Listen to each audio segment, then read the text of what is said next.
So, kamusta po mga ka-Streetwise 'no? So, mga kababayan, meron po akong napanood kagabi na video ni Nino Barsaga at topic niya nga itong si Dado, si Clemente Enrique Dado, okey. So, dito 'no, talagang binakbakan talaga ito ni Nino Barsaga.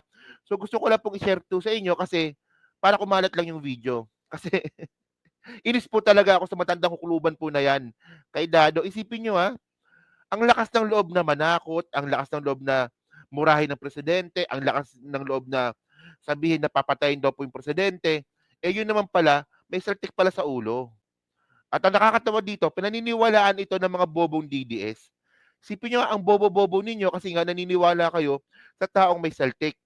At kahit nga po si Nino Barsaga na admitted na merong mental health conditions ay nahalata nga po na totoong may saltik si Dado. So, panoorin natin 'to, laki na lang natin. Hindi naman tayo kakapalit niyan ni Nino, eh, tropa natin 'yan, eh. Sige. Akala ko mental pa. Alam mo dati ito, di ba? May napanood ako na vlog Napanood ko sa vlog ni Mema Alicia. Alam mo, ina mo ka, kung totoong may record ka rin ng mental, kung ikaw patient ka ng mental, ina mo ka, ikinakahiya kita, ina mo ka. Ha? Kung may record ka to sa mental Nalaman ko to kay Mema Ha? Oh, hoy, regular ako nagpapacheck up. Ka. Ikaw, puto ka. Anong kabilyon kang hayop ka? Nakita kita magkesa. Kung totoo may record ka ng mental, puto ka. Susupitin kita sa loob ng Mandaluyong, puto ka. Kahit pareho tayong iisipin. Puto, matanda ka na, amoy lupa ka ng puto.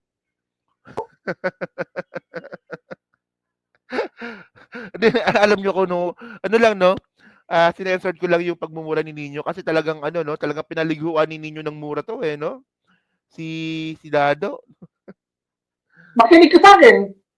Ha? Ina mo ka, tigil-tigilan mo yung tabat ng bunganga mong hayop ka. Ha? Ina mo ka, patayuin mo muna ang bayag mo. Putang ina mo ka. Ano yung asawa mo, ikaw ang kumakantot. Hoy, Dado, ito. Meron ako dito ganito. Alam mo ba kung ano ito, Dado? Alam mo ba ang tawag dito? Ito. Hindi ito nalis. Ito ka. Napakita ko sa ito. Yan. O, di ba? Suwabe ang tulo. Di ba?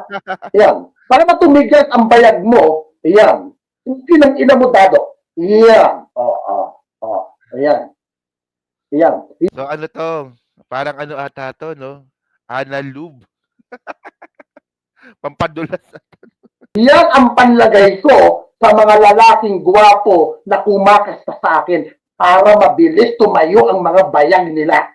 Yan ang ibibigay ko sa'yo po at ipapalamon ko sa'yo yan. Buka.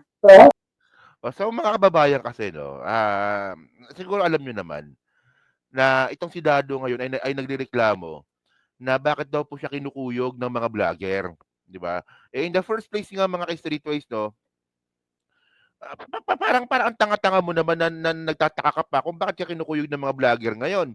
Eh, samantalang ikaw ang unang nagbanta sa mga buhay namin. At ang nakakatawa dito mga kababayan 'no, nung sinampahan siya ng kaso ni General Torre, bigla siya nagtago at umamin po siya na nagtatago. So ang point ko dito mga kababayan, kayong mga naniwala kay Dado hindi man lang kayo nakahalata na gino-good time lang kayo ng matandang 'yan, 'di ba?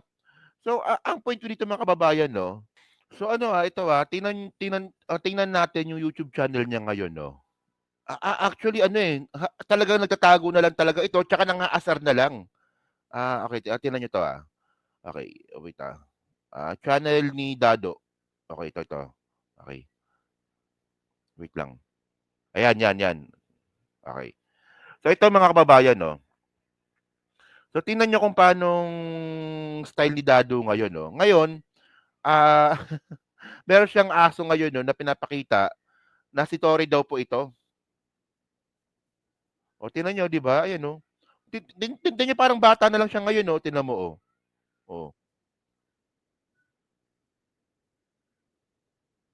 Oh, meron siyang kasamang askal. So, yung aso daw si Torre at tsaka mga kababayan 'no, ang napansin ko dito, 'pag nagba-vlog ngayon si Dado, ito yung vlog niya kagabi.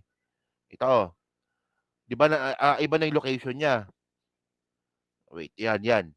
Tapos nag-live stream naman siya kanina, iba na naman yung location niya. Oh, 'di ba? So, nagtatago talaga ito 'no, wala na siya dun sa dating location niya kung saan siya nagba-vlog. Ta's meron pa pala isang dito, oh, FGF. So, ito na naman, oh. Oh, wait. Para siyang ano, para siyang nasa likod ng kulungan ng manok. Wait lang anuhin natin, Ayan, 'yan. Ayan, oh, gano'n din, eh, oh. Nakita niyo? Ito yung vlog niya kagabi. Tapos yung vlog niya isang araw gano'n din. Ito rin 'no, yung parang tanga siya dito. Oh, 'di ba? So hindi na po ito yung lugar niya kung saan siya nagba-vlog usually 'no, yung parang sa bahay niya mismo. Kasi 'pag nagba-vlog siya dati puro dito, sa lugar po na 'yan, 'di ba? So nagtatago na nga, 'di ba? Tapos ngayon iba na nga po yung, iba na nga yung way of vlogging niya. Hindi na tulad dati na papatayin ko kayo, ngayon nangaasar na lang, eh. So takot pala, 'di ba? So hindi, kasi, diyan natin malalaman 'no kapag ang isang taong takot at tapang-tapangan lang sa social media, kapag pinatulan, kumakambyo. So ito nga 'no, parang ito nga si Dado 'no. So continue natin yung video ni Nino 'no. Sige.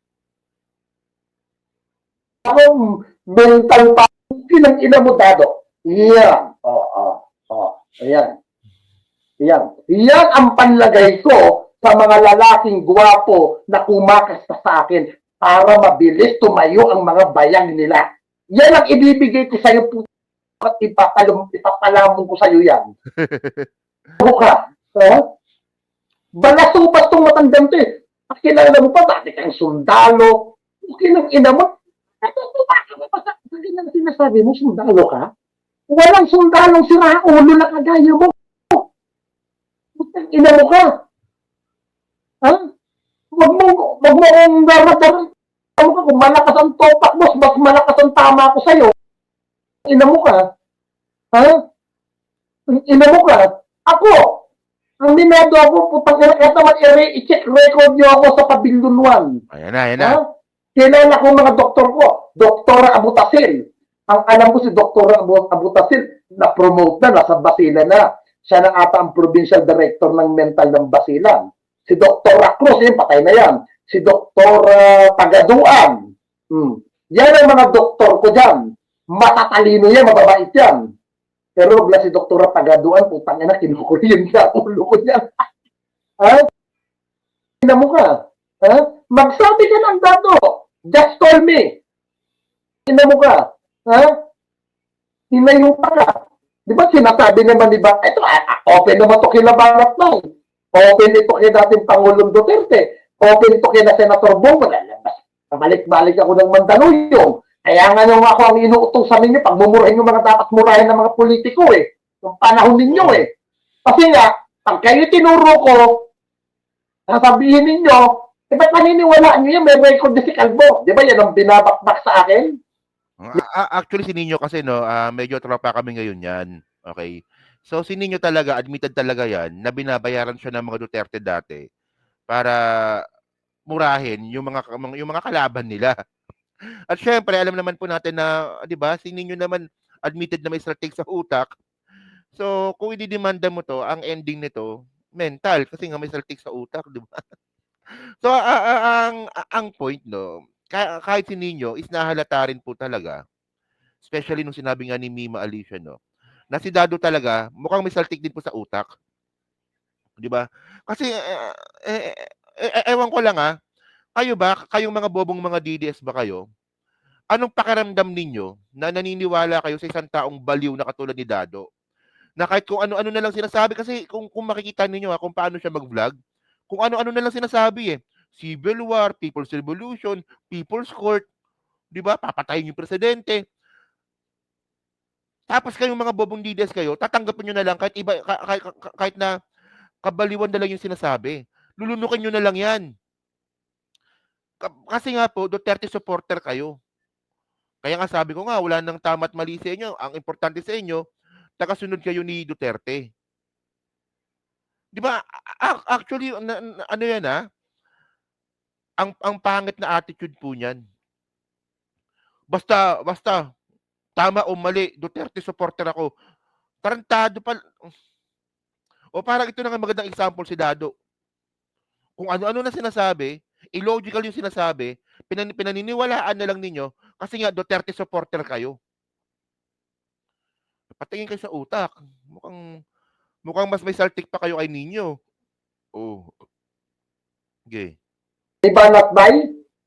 Ibabalik-balik ko. At least ako, alam ko, at aminado akong pabalik-balik sa Mandaluyong. Eh kayo, mga buwan nyo, inamin nyo ba mga may topa kayo? Ha?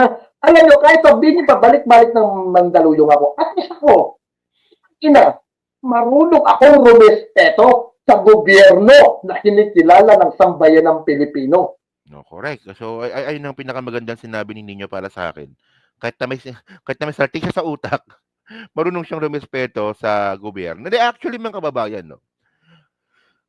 In fairness naman, no? Wala namang problema na batikusin natin yung presidente. Wala namang problema na batikusin natin tong administrasyon po na to.